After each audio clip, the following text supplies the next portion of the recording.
14 মাস পর জেলমুক্ত হয়ে হাবড়ায় স্বমহিমায় বিধায়ক জ্যোতিপ্রিয় মল্লিক।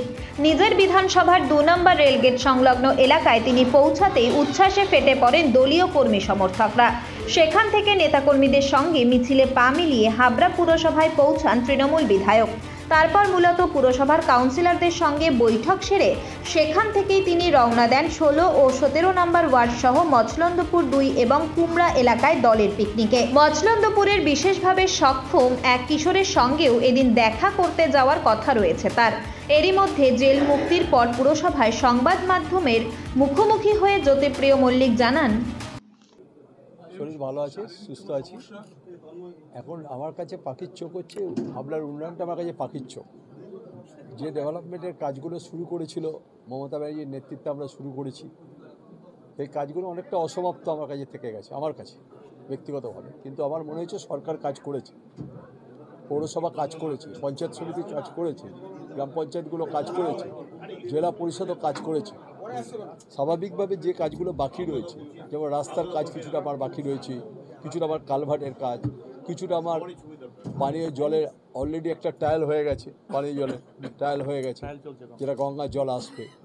এটা আমাদের অত্যন্ত স্বাদের প্রকল্প, মমতা ব্যানার্জির অত্যন্ত স্বাদের প্রকল্প হচ্ছে হাবড়া পানীয় জল গ্রামে গ্রামে পৌঁছে যাওয়া।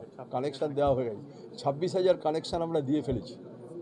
এরপর আমি ওকে বলেছি যে এবার বাড়িতে যে ইলেকট্রিকের যে মিটারগুলো বসানো হচ্ছে আমাদের রাস্তায়, সেই মিটারগুলো বাড়ির ভেতরে বসাতে বলেছি এবার, আর বাইরে না। বাইরে বসলে মিটারগুলো অনেকটা চুরি হয়ে যাচ্ছে এইটা।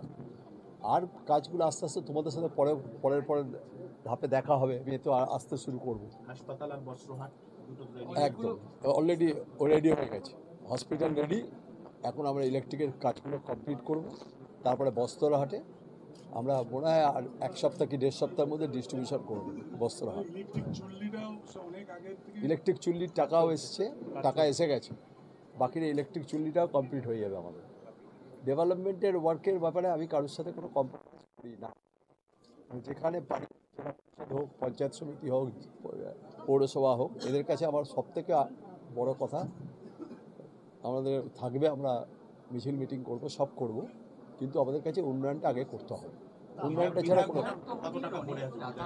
যাই না, কতটা আমি খোঁজ নিন, যেটা খোঁজ সেটা স্কুলকে দেবো, ম্যাক্সিমাম স্কুলকে দেবো, কলেজকে দেবো, তারা করবে, কাজ করবে। আর হসপিটালে কিছু টাকা আমাদের ইনভেস্ট করতে হবে। হসপিটালটাকে খুব অত্যাধুনিক জায়গায় আমাদের পৌঁছাতে হবে।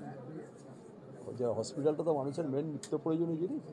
বাউগাছিতে আমাদের একটা বিপিসি আছে, ওটাকে পুরোপুরি আমরা করব, প্রেগনেন্ট মায়েদের জন্য ওটা করছি পুরোপুরি, খুব অত্যাধুনিক প্ল্যান প্রকল্প করছি, ওটা নিয়ে তৈরি করছি।